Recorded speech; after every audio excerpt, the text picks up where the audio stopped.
Hey, everybody, and welcome back to the Cinefile, the podcast celebrating cinema one film at a time. Each week, my co-host Jake Biller and I break down a film, discussing anything from mise en scène to scenes you missed.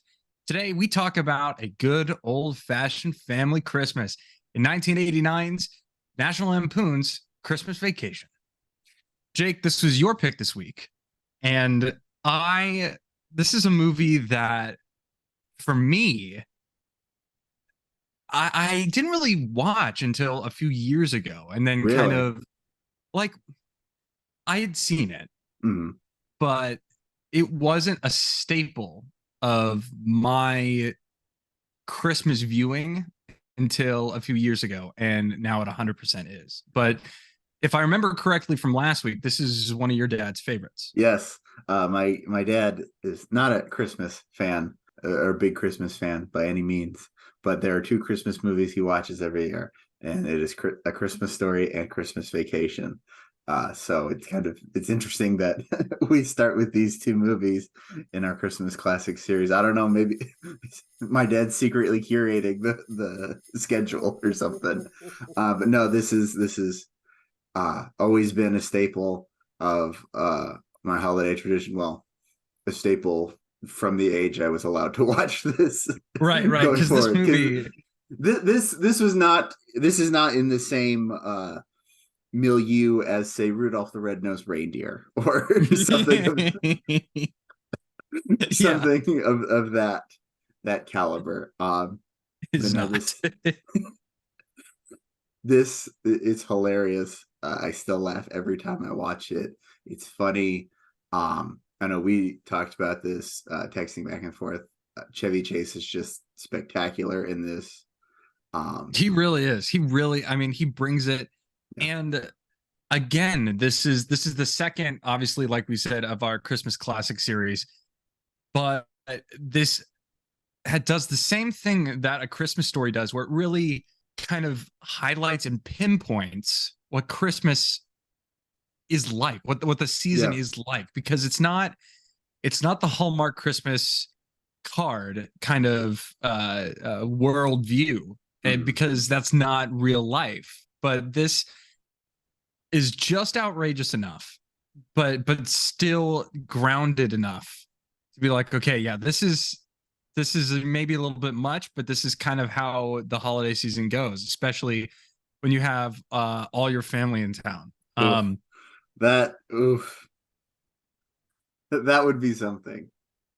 I mean, we get together big family Christmases and whatnot, but not everyone stays with each other for like almost a month. That's a Right. lot. That's a That long time.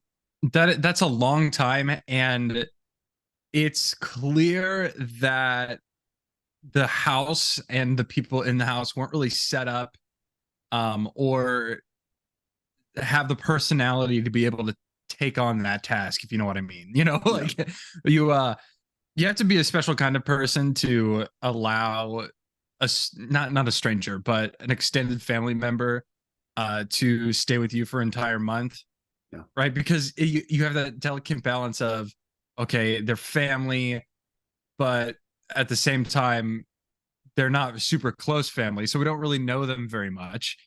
But then we're gonna have them stay with us, and so it can't go wrong because they're family. There's no way that they're weird. It's and then they come out of the shower, um, and just have a towel around, and then just walk around the entire place. And you're like, okay, how do I approach this? I can't say see you later, get out of the house.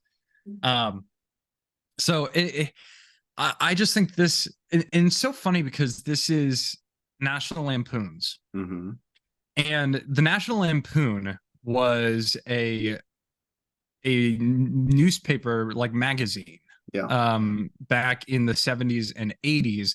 It was like a comedy magazine, Hmm. and it had kind of spoof sketch kind of stuff in there, different articles and things like that. And so it's because National Lampoon has what they did Animal House, right? I did Animal House, um, Vacation, all the Christmas vacation movies. Vacation, yeah, Vegas Vacation. There's four. Yeah, there's if you they made a new one. which I don't Yeah, count 2015 because with Ed Helms. I don't count it because It's not good. Well, I've never seen it, but Vacation is, to me, it is a Chevy Chase vehicle through and through. So the Vacation without Chevy Chase is, I don't know, Right. Christmas Right. without Jesus. But Vacation without Chevy Chase is like Christmas without Jesus. Jake Biller. Someone put that on a shirt. But I mean, yeah, they did 4 of them. There's the original Vacation, and then I believe it's European Vacation. Yeah. Then Vegas Vacation. I've not seen European or Vegas Vacation. I've heard they're not as good. I've also heard that. I've heard this from one source, being my dad, who showed me the original Vacation and this. But it's interesting, we kind of talk about National Lampoon's getting into this.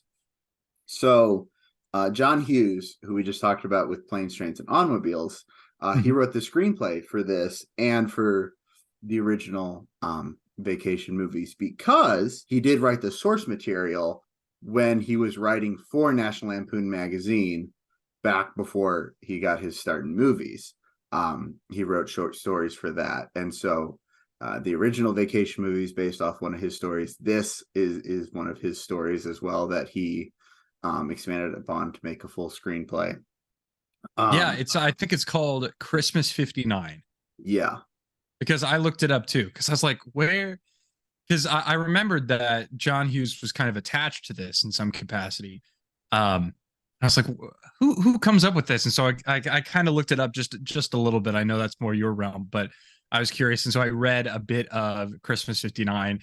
And I mean, that really is just like the catalyst of an idea. It is clearly a short story, but it's by no means like a prototype of the screenplay. It just kind of inspired the milieu, the worldview of the Christmas Vacation film. Yeah. So I looked it up a little bit. That was, man. He said it reminded him of like Christmas back in the day. I was like, bro, if your Christmas was like this at all, like there was literally a line about the grandparents drag racing in an old Studebaker and something else. Nice. And they're like holding on for dear life. Like that. I know it's spoof. I know, I'm sure you're exaggerating, but at the same time, that probably did happen. Probably. It's just weird enough that it had to have been real life. Dang. If that was his real, if this is anything like his real Christmas, John Hughes just has terrible luck with holidays. Right. But he's a part of some fantastic holiday films. They also they offered the director's role to him. The first director attached to this was Chris Columbus, actually. And Chris Columbus, he's been attached to so many different things. That man quits all the time. Yeah, he really does. But this one, I get it, because he apparently quit after the first meeting with Chevy Chase. And for those of you who don't know, Chevy Chase is notoriously terrible to work with, like a royal pain in the ass. And so Chris Columbus, I read something he's quoted as saying, he's like, man, I felt like I was throwing away my career at this moment. I really needed a job, but I was just like, I'm going to lose it if I work with him. So he's like, I just quit. Yeah. Because Chris Columbus did Home Alone. He obviously did the first 2 Harry Potter films. And he originally planned on making all the Harry Potter films, but he's been attached to so many different things at one point or another, and just hasn't materialized. But that would have been really, really interesting, because Chris Columbus kind of has this wholesome quality to his films, that even though they're outrageous things, it's kind of grounded in this kind of wholesome quality. And one of the things I texted you is that I felt like Chevy Chase in this really kind of had a wholesome quality. Yeah. that he could have carried some some drama in this if he really wanted to. If they added that into the script, I feel like he had the acting chops to be able to do it. There's a there's the scene where he is right after the fantasy about the pool party, and Ruby Sue Woo. comes down, and she's talking about Santa, and he sits her down and is like talking to her about that, and when she goes, "Yeah, he's shitting bricks." He said, "You shouldn't say that. Sorry, shitting rocks." But that whole thing had just such a sweet and tender, Yeah. Chris Columbus esque uh, kind of view Yeah. on on Christmas. So I mean, it was really. I think Chevy Chase in this. I mean, really, like we said, really brings it, and Yeah. could have done some drama if he wanted to. Yeah. No, I think you're spot on with that. And I think on this rewatch, I think the tender moments, the more serious, dramatic, nostalgic, if you want to say, moments of this movie are kind of what stuck out to me. Obviously, I've always remembered this for the jokes and the laughs. I mean, I quote, "Why is the carpet all wet, Todd? I don't know, Margot." Or my roommate Tanner and I always, "Grace, Grace died 30 years ago. Yeah. Stop blushing. I pledge allegiance." That is an iconic moment. There are so many iconic moments in this, but I think, Hallelujah. Holy holy shit. shit, where's the Tylenol? Which actually, okay, really quickly. So in 1982, in Chicago, there were the Tylenol murders, where people, the reason why we have, this is going to sound really weird, but I'm going somewhere with this. Okay. The reason we have the kind of cap that we do and the seal that we do on a lot of different medications is because somebody took and put poison in some of the Oh wow. Tylenol capsules and then put it back on the shelf, and they could never find out who did it. So if this movie was made in 1982 and not 1989, that sentence would have had a whole different meaning. It's like, holy shit, where's the Tylenol? Like that's not it could have had more permanent Yeah. implications, if you will. And so for some reason my brain went there. I was like, oh, because this is Chicago. Yeah. That Even though they go to the mountains to get a Christmas tree. Did you notice that at the beginning? I now that you mention, well, obviously I noticed that because Yeah. I've watched the movie, but now that you mention that, I guess, yeah, that's I'd never noticed it until I saw it on Twitter X. It's Twitter. I still go it's to www.twitter.com and it sends me to X, so it's still Twitter. Anyways, I noticed that and someone said, "Yeah, the lovely mountains of Chicago," and I was like, "Hey, wait a minute. Yeah, yeah. it is kind of weird." But that doesn't have anything to do with anything. Back to the tender moments of this movie. So I was watching this with Tanner, and it got to the point where Clark gets stuck in the attic when he's going to hide presents, and the whole family leaves, and he's sitting there and he's watching these old Christmas home movies from when he was a kid. And that scene just really, it just clicked for me. Like, this movie seems very outlandish. Clark seems very outlandish and very fanatical about Christmas and why he needs this big old-fashioned family fun Christmas.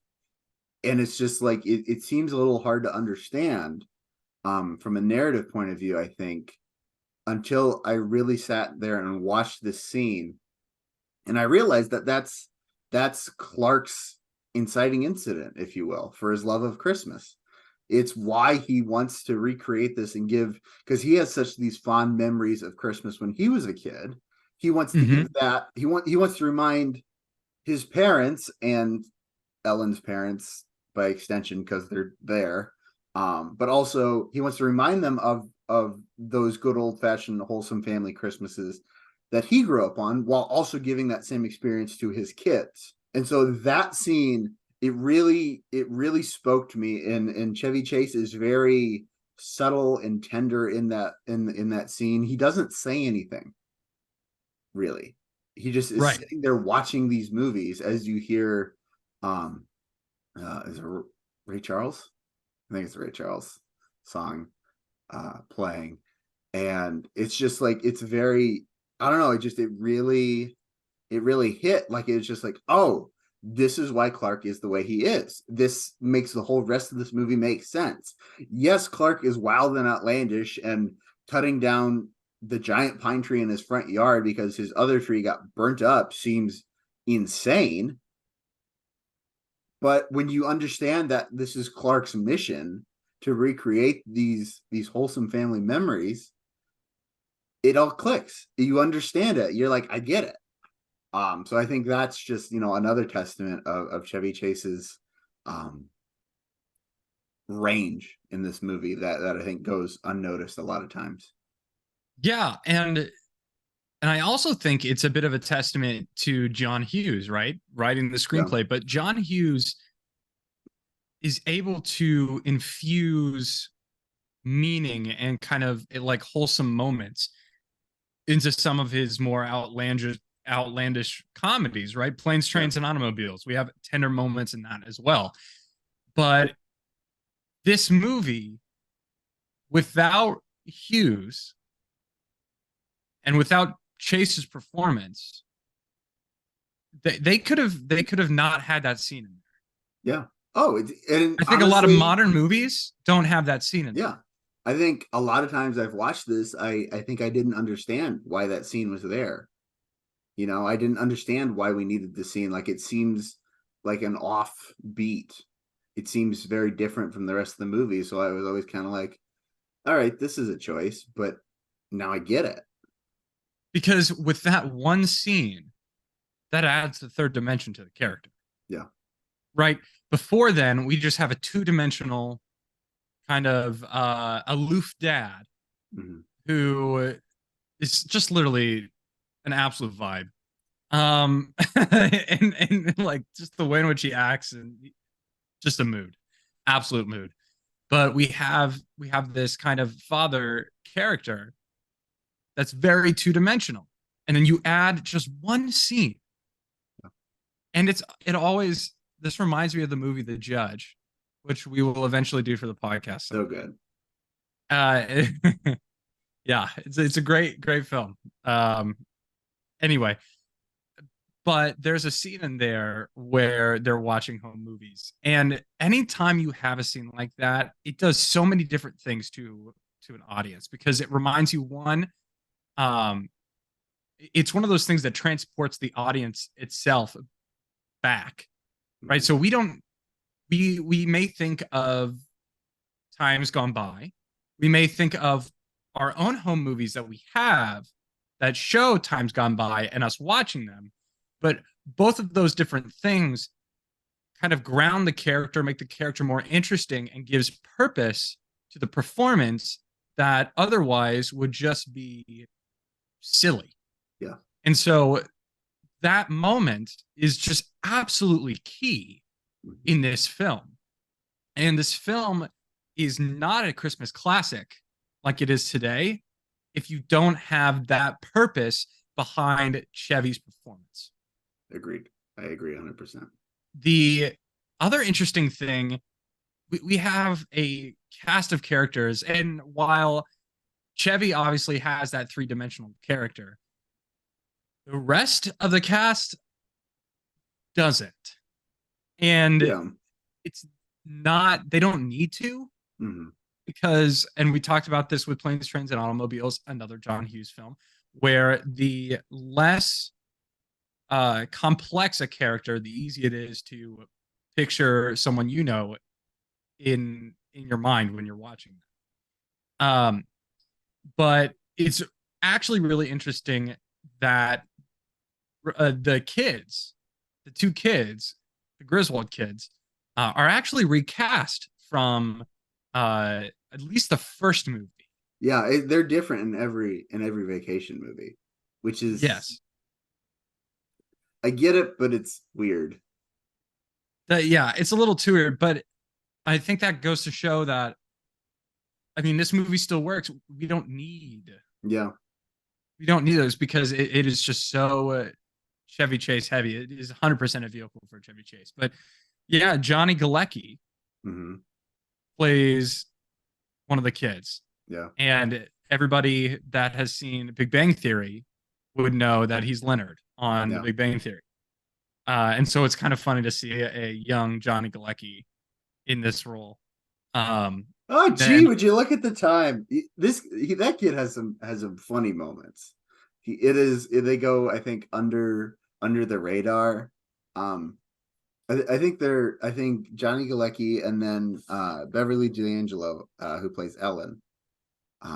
I think she has some funny moments that kind of go under the radar as well. Because I when mean, she grabs his crotch at the end and then leaves it to shake the nice hands and to then goes back, that is freeze. so subtle I know. because half the people watching that, and even the folks, you guys at home, half of you, I guarantee, did not notice that she was grabbing his crotch. You just thought, okay, her hand was on his stomach. No, it was literally on his crotch, and then she lets it go, shakes hands, and puts it back. And They said that, freeze. yeah, it is so spot on. It I is know. so. I mean, that had to have been, that maybe not her choice, but that kind of sums up the Ellen character where Mhm. she she kind of uh, allows Chevy Chase to be maybe one of the most out of pocket humans I've ever seen. Yeah. I mean, you even texted me. You said this guy's out of pocket in your words, Yes, because because Jake I doesn't don't like talk using like them. that. I don't talk like that. I'm an old man and I don't use hip lingo. Well, okay. I will say you will eventually be using it because you started using elite because I say elite all the time. Okay, there are some words but That that's a your word. I don't know if like do kids say elite? oh, no. Well, they should because saying Yeah, elite is elite. Um, and for all those who's had elite on your Cinefile bingo card, we have used it. Cross it out twice. We've used it so many times. right. Um, but he like what she does is she also provides the ability to for Clark to have tender moments. Yeah. Um, which I think is something that only somebody that has a great chemistry, like two people that have great chemistry, would be able to do. Yeah. And so she provides plenty of different moments and kind of goes along with some of his shenanigans that a less caring partner would not. Yeah. No, I think that they're a wonderful pair together. Very much a yin and yang. She's more subtle and reserved, where Clark's more outlandish and crazy. Um, but very much kind of that they feel like a real couple because they balance each other out. You know what I mean? Like they Yeah. feel these people feel like they're actually married and have known each other for many, many years and have found this way to live with each other through each other's crazy quirks and eccentricities. And some days I wake up and I think I need to find me a Beverly D'Angelo. And what I mean by that is not the actress Beverly D'Angelo. I mean her as Clark Griswold's wife. Because as much as Clark is outlandish, I know I have some quirks and some eccentricities that I will need somebody to be a trooper in order to handle. Um, and so that's what I look for is a Beverly D'Angelo. Beverly D'Angelo light. Which, speaking of that, the camera work in this film is very interesting.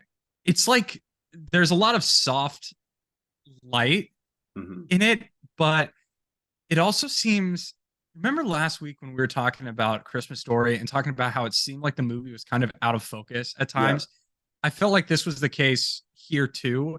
And I don't Hmm. know if it was just because of I was watching it the way in which I was watching it, but it felt like it could have been like the picture could have been crisper, but it just kind of seemed a little blurry at times. And sometimes with her, specifically, I noticed a couple times where I was like, "Oh, is this like really in focus?" Or I don't know if the lighting was weird, or did you catch any of that, or is that I just me? didn't honestly. Well, thanks for reassuring.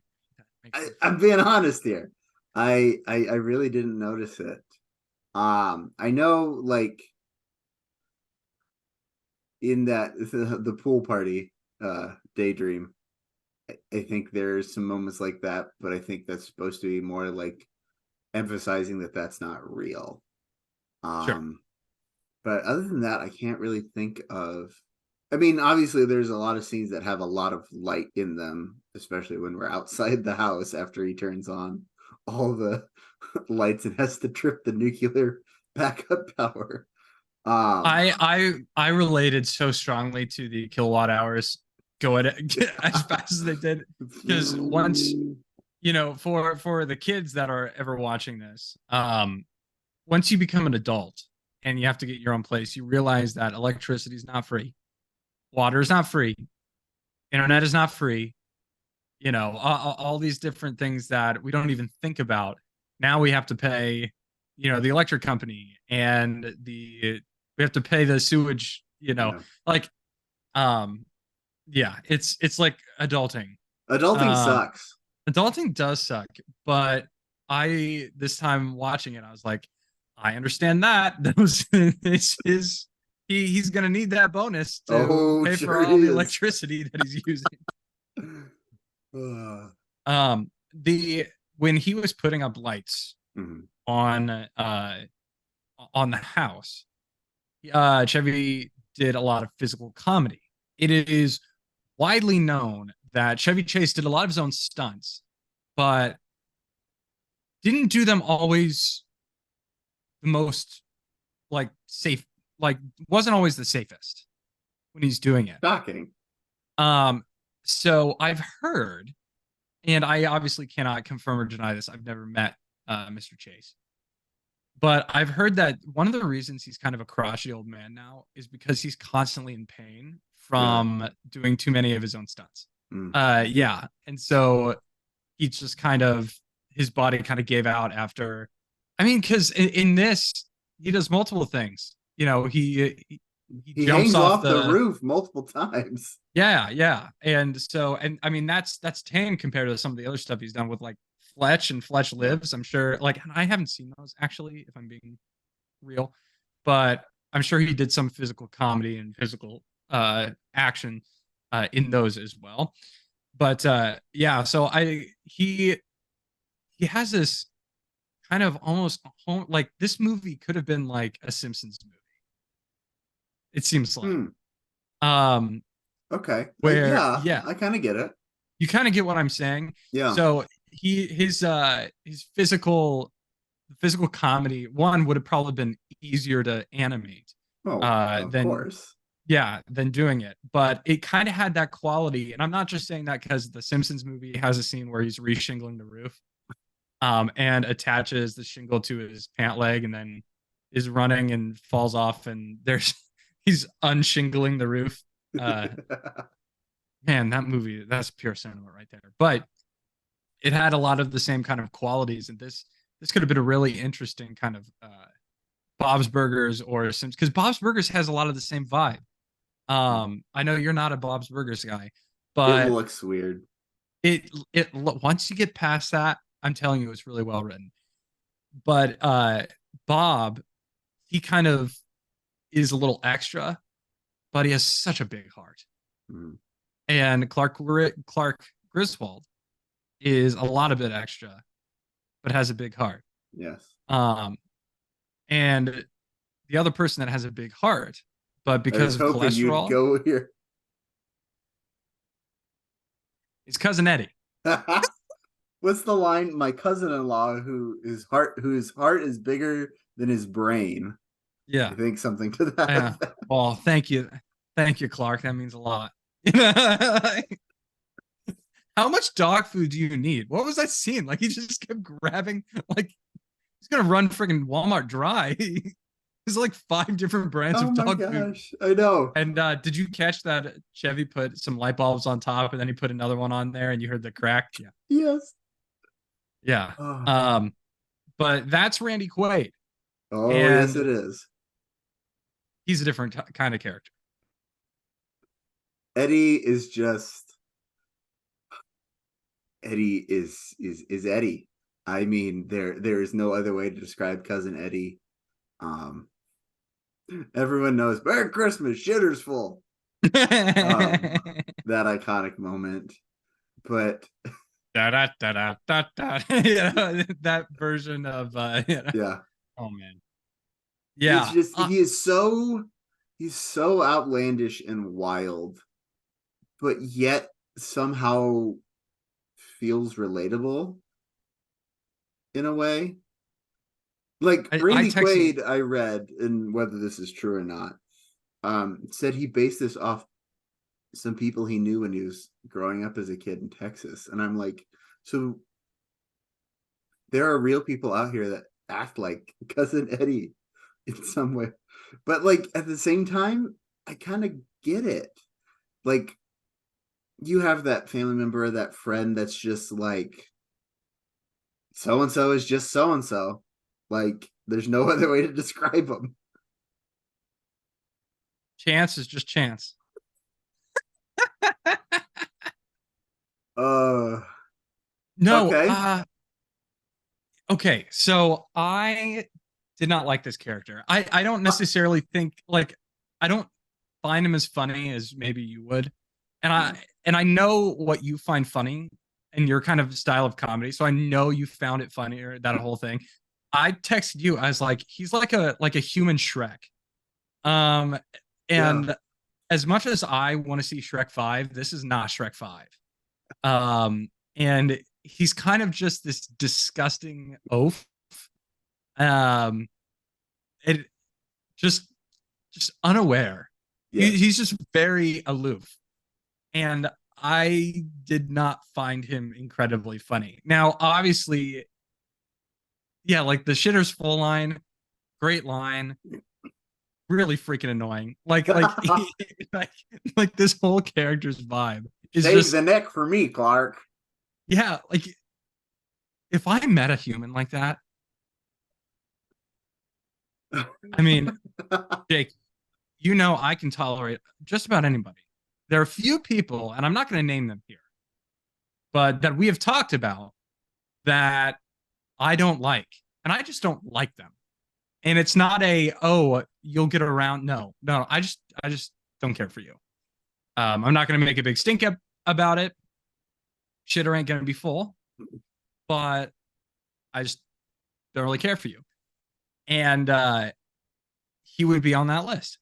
I just don't really care for you. If you said you were staying for a month,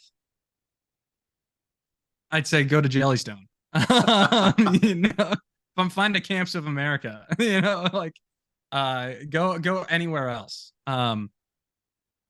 Yeah, try Margot's house next door. Yeah, I just that character, I just couldn't. But he provides a lot of comedy, and Randy Quaid is a freaking weird dude. Yeah. Like he was on the run. Did you know this? Uh-uh. Yeah, he was on the run. He ran to Canada Oh, to hide from the law oh my god. because he just didn't pay a $10,000 like hotel bill or motel bill or like that. And then yeah, he's like a conspiracy theorist now. Oh, Uh wow. so he like legit is cousin Eddie, you know. And obviously we keep saying Randy Quaid. This is Dennis Quaid's older brother. Two more So different people. yeah, At least that's wild. acting wise. They don't even look alike. No. They have I can see maybe a little bit, but they don't even look alike. No. Their careers are completely different. I mean, You know, Dennis Quaid got Meg Ryan. Dennis He Quaid blew is it, but like he got Meg Ryan. Dennis Quaid is I've always thought Dennis Quaid's like Harrison Ford light. He's like Harrison Ford and Kevin Costner, Okay, kind of yeah. mixed together. Yeah. Like he's not as high profile Yeah. as a Harrison Ford. He does more projects like a Kevin Costner where he'll lead a film, but you're never all like, oh, I need to go see the newest Kevin Costner movie. You know, instead of, oh, I need to. My grandpa, who passed away this year, never wanted to watch movies with me. But when I said Indiana Jones, or I said I'm watching a Harrison Ford movie, oh, I like Harrison Ford. He's good. Because who He's a good actor. doesn't? I like Harrison Ford. And so he Dennis Quaid's not like that. He's more No, like Kevin Costner. Can't he's not a movie star, but no. also apparently he's terrible to work with. I've heard that as well. So Anyways, but Randy is a trip in this. His cousin Eddie. he's a trip I don't want to freaking book. Trip in that RV to wherever get the hell away from me. I'd rather watch the movie RV from 2006. The rolling turd. Yeah. You remember that movie? Yeah, I do. I don't know why. I've seen it one time, but the rolling turd is just so cemented in my brain. Is that what they called the RV?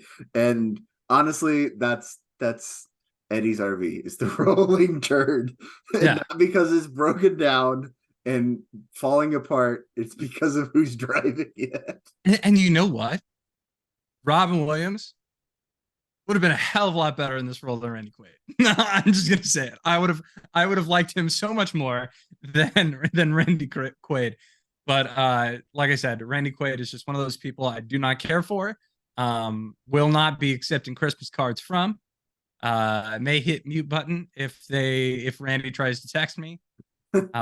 Just do not care for. Fair enough. So enough about how much I dislike Randy Quaid. Let's talk Rosebud and Thorn. Jake, I'm passing it off to you as I do every single week. What are your Rosebud and Thorn? Roses, obviously Chevy Chase has to get one here. Like we talked about, this is very much his vehicle. I'm going to give a rose also to Beverly D'Angelo. I think she really is, like we talked about, kind of an underappreciated character in this movie. I think she really balances out Clark very well.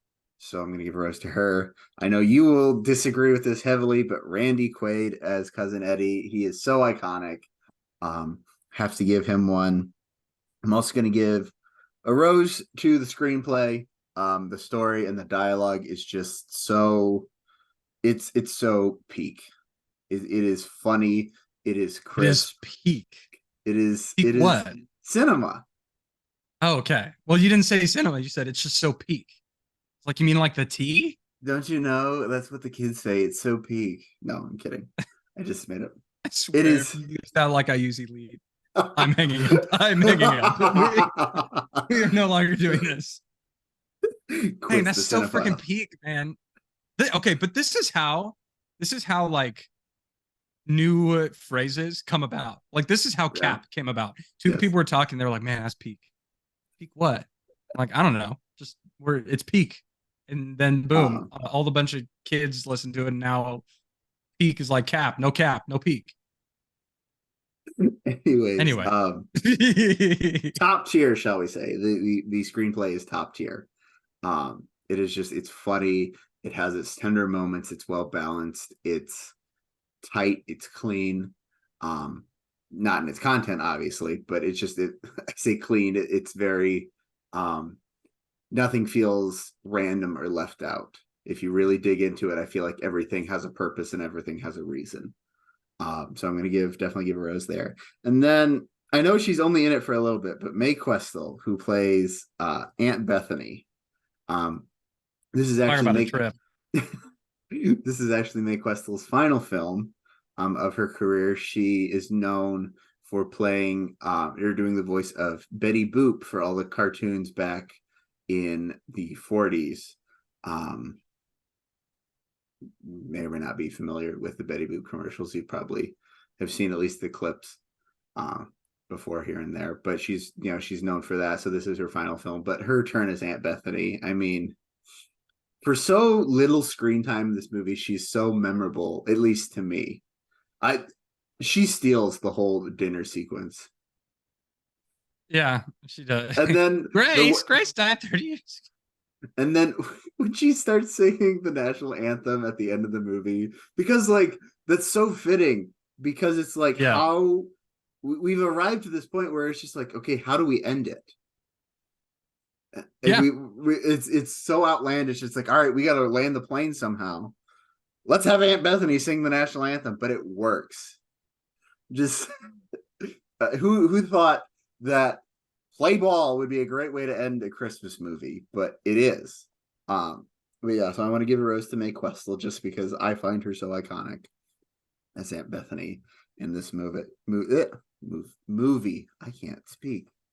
Good Lord. So those are my roses. What I had 5, 6 there, a bouquet of roses. And then I really I have no thorns. Shocking. But Yeah, shocking. I feel like do I ever have thorns on the movies I pick? I feel like it's a rarity. Oh, now that's a supercut we need to find. Yes. Yeah, somebody watch the last basically 50 episodes of this and tell us how many times Jake has had a thorn on a movie he picked. Exactly. But my bud is the intro sequence. It's this animated Santa short. And that is interesting. It's not bad. The reindeer look a little weird. I'm not a fan it's of out of place. Exactly. It feels so tonally out of touch, I feel like. Well, maybe not tonally, but aesthetically out of touch. I like the song. Yeah. Oh, yeah. And like it works in a way because it's like it's kind of like if Clark Griswold was Santa is how it kind of plays out. But it's just it felt very out of left field, and I didn't feel like it set up the movie very well. I think opening sequences, especially when it's opening credits, are really interesting, and I could go on talking forever about like what they do or don't do for a movie. But I just felt like this was kind of very random. So if I'm gonna find an issue with the movie, it's gonna be that. I kind of understand what you're saying because like the animated sequence, I mean, that's very National Lampoon. And what I mean by that is, each segment of a National Lampoon magazine was kind of different. They had different kinds of stories. There's a really famous picture of one from the 70s where it's a dog and a gun to the dog's head. It says something like, if you don't buy this issue, we kill the dog or something like that. God. It's like really, that's wild. But, so I guess I could see if this was like a variety show, like if this was like the Star Wars holiday special, Christmas classic right there. George Lucas has said, and I quote, if I could, I would find every single copy and burn it. But if it was kind of like a variety show, I feel like that would make sense. Like if this was like the Muppet Show, starting like a cold open of that animated sequence, but in a feature-length film, it is weird. I agree. Yeah. For me, I'll actually, yeah. So obviously we talked a whole heck of a lot about Chevy Chase. I think this really shows his comedic ability, but it also really shows how much of a dramatic actor, how good of a dramatic actor he could have been which I mean, he's still alive, but if nobody wants to work wanted with him. to go around that route, like Robin Williams. Yeah. Good Will Hunting is a phenomenal performance. Oh, incredible. But he also did Mrs. Doubtfire. Yeah. You know what I mean? So he had the gravitas, and he also did RV. He had the gravitas to bring a character to life like he does in Good Will Hunting, but also be goofy. Yeah. So that's kind of he was also was he in Wild Hogs? He was in the one with John Travolta. It was like a Disney movie, early aughts, maybe like 2009, something like that.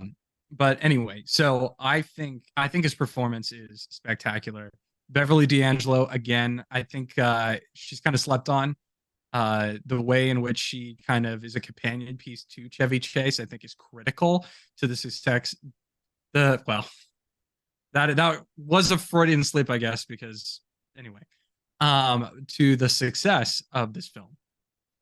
The screenplay by John Hughes, I think, honestly, even purely, even if nothing else in this movie was funny, like if I didn't find any of the jokes funny, anything like that, the fact that he put in the scene in the attic, that alone Yeah. gets my rose because that deepens this so much. Yeah.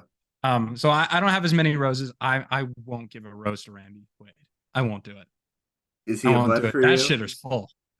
Um, like his performance, him and uh, uh, Bethany, they both are iconic. And I guess of the two of them, I would give a rose to Bethany. But I just honestly, I think part of the reason why is because I've had grandparents with dementia, Yeah. and like low key, this hits a little like close to That's home. fair. That's fair. Because it's wild, but people think like that. Yeah. Like when you say like I'm not trying to be like a Debbie Downer here, but like when you were to say that, you know, Grandpa towards the end would kind of come up with ask random questions that didn't make any sense, anymore. It's like, I say Grace died 30 years ago. And so anyway, so those are my roses. My bud, it kind of goes along with your bud with the animation sequence, but I felt like it's this delicate balance. This film is a delicate balance of moments, but I feel like the through line of the story is not there. And that doesn't mean that it's a bad movie, but I feel like if we had about 3 or 4 more moments with Chevy Chase, one of them being at the beginning, right? So because after that kind of opening sequence, we go straight into him him racing that truck. But if we had a moment thinking about like an inciting, even if we had that attic scene at the very beginning, yeah, saying like, hey, I want this traditional family Christmas, which actually I wouldn't want to put it at the beginning. I like where it is, but something like that. Yeah. I feel like we would have had more purpose in the story. And so I even though like, because this is in a way a collection of different days, different scenes, different activities, but I feel like there isn't the through line of the purpose is, all right, Chevy is trying to bring everybody together. He's just kind of in scenes. And like I said, that doesn't make this a bad movie. It's a different kind of movie. But that is definitely something that I noticed. And if I were to do it, I would have some stronger story ties. But I didn't do it. So, and neither did Chris Columbus. Quitter. We need to have a shirt that's his face and it's just quitter.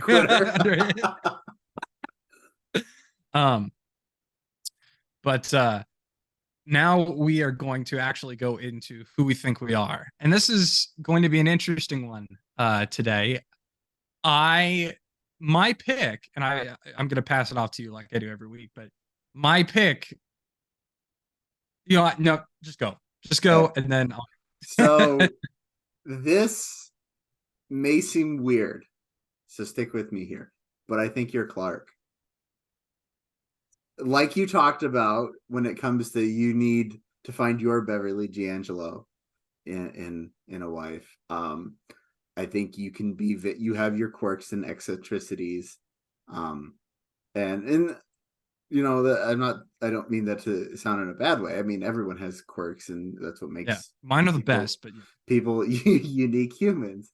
But I think Clark gets very focused on his mission and is determined to make it happen. And I think you're very much a person that, like, when you have a plan, you have a vision, you're like, I want to see this through. Oh Oh, and 100%. are not always able to see logic or reason as to why maybe we don't need to. Maybe it's okay that this doesn't fulfill 100%. So yeah, I don't know. I said it. Like I said, Tanner and I watched this together, and I said it, and I kind of offhand, like at the beginning of the movie, and I was like, "Why is Ben Clark?" But then we kept coming back to it. I'm like, "Wait, he kind of is." So yeah, you are Clark Hey Griswold. kids, look, a deer. You know, yeah. I think I appreciate that. There are many moments in this film that when I'm a dad, um, I feel like I'm gonna kind of riff on some of these things. Like that's kind of gonna be my personality as a dad.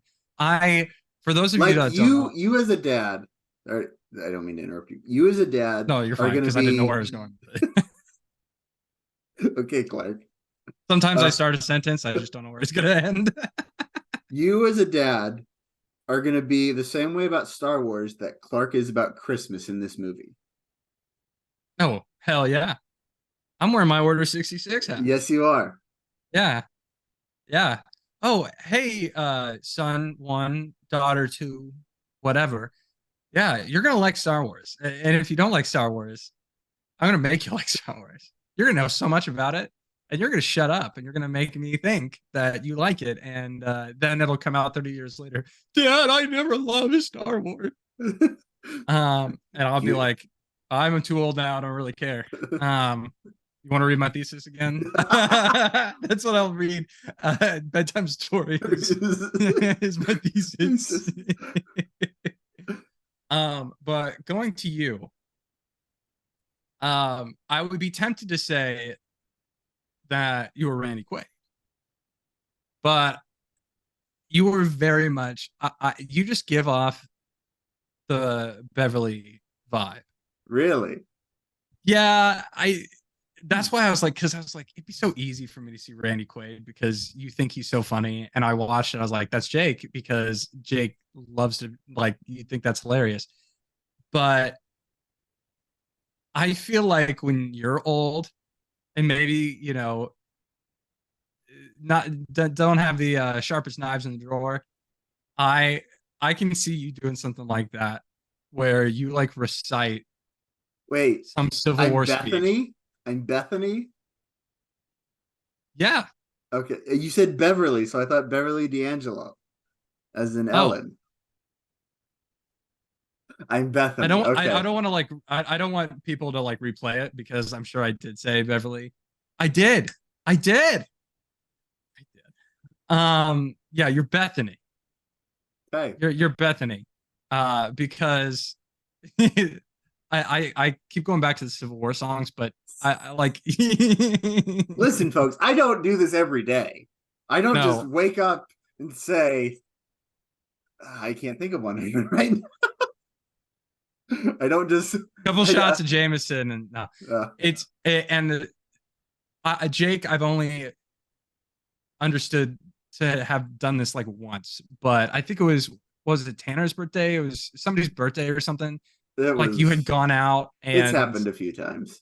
okay, but Um, I'm not saying that that is your whole personality. I'm yes. just saying that that is just so you that because you know so much about the Civil War that it's just so you that when you don't have all the marbles in the jar, if you will, that you would just like say grace and then you do like, Four score and 7 years ago, our fathers yeah, put forth yeah. in this continent a new nation, conceived in liberty and committed to the principle that all men are created equal.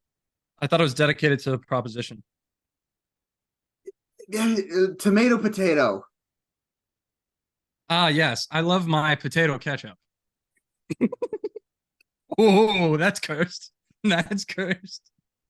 With my tomato fries.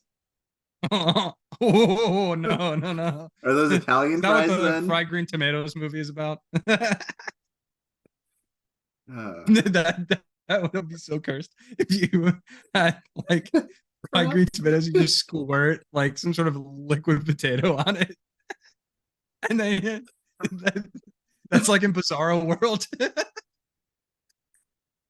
Like, here, son, you're letting your fried tomatoes get cold. Oh, I'm sorry, Dad. You pass the ketchup? Oh yeah, potatoes. Oh my. Oh my. That's what they eat on Mars. That's what Elon eats.